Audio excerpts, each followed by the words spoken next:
Gandang hapon po sa lahat mga kapatid kong mga ka-farmers. Ngayon po ay lagyan ng linsa kasi kakalutoy nila. Kasi lagyan ng hose mainline po ito. Yung mainline natin. Kasi may tanim tayo dito na side. Kailangan po may supply po na tubig yung ating tanim. Hindi mabahala po. Kasi prepare tayo ng grout. Kung mag-grout, may supply tayo ng tubig para hindi na tayo mapagod magbisbis. Yan po. Inalis ko po yung nyog. Tinumba na po yan kasi mag-scrap ako. Ito po yung avocado ko, hash po yan. Yan po mga kapatid. Ito pong next ko na mamawirin. Ito na side banda. Hindi po natapos luminis kasi busy ako doon sa kabila. Yan po mga ka-farmers.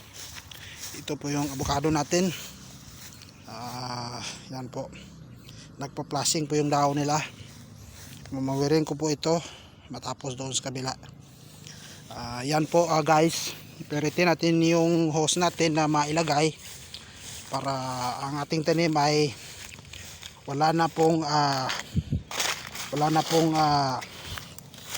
hindi na po sila mabahala kasi may source na po na tubig na ilagay natin. Ito po yung hose natin mainline. Diyan po lahat ng by block po ito tataniman po dito. Lahat po ng by block lalagyan po yan ng hose papunta doon. Yan po yung tanim natin na nangka. Yan po. May hose po yan papunta doon. Lagyan lang ng gate valve dito. Every block po may hose po yan. Hanggang doon po yan. Ayan po mga ka-farmers. Yung nangka natin. Masigla po, masaya po sila kasi binigyan natin sila ng pagmamahal. Yan po mga ka-farmers. Ang importante yung ating gawain ay bibigyan may halong pagmamahal kasi yan ang importante sa lahat.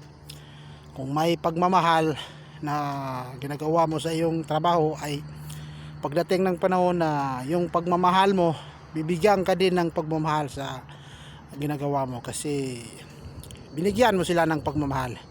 Yan po mga ka-farmers yung ating tanim na saging.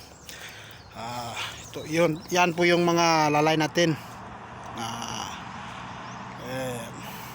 Makalot sila kasi yung hose na ilalagay natin na mainline. Ito po yung nangka natin na ibiart. Itong hose mainline, may hose po dyan papunta sa kanyang katawan para hindi na po mabala kung tayo ay magbisbis. Prepare lang po ito kung ang panahon ay mainit. Dapat may supply tayo na tubig sa ating tanim para masaya po. At po medyo marumi lang po tingnan kasi hindi pa namawer. Pero inshallah mamawer ko po ito. Malinis na po. Yan po mga kapatid. Ito po yung saging natin na inalisan natin ng puso. Yan po. Medyo lumalaki na po ang kanyang bunga kasi hindi na po sagabal yung puso. Naalis na po yung puso ng pagmamahal. Kaya tuloy-tuloy na po yung laki niya. Yung iba pong saging natin ay hindi pa po pero malapit na ang paglalabas ng kanilang mga puso ng damdamin. Yan po guys. At dito na lang magtatapos ang video ko. I-update ko lang kayo sa ibang kong video.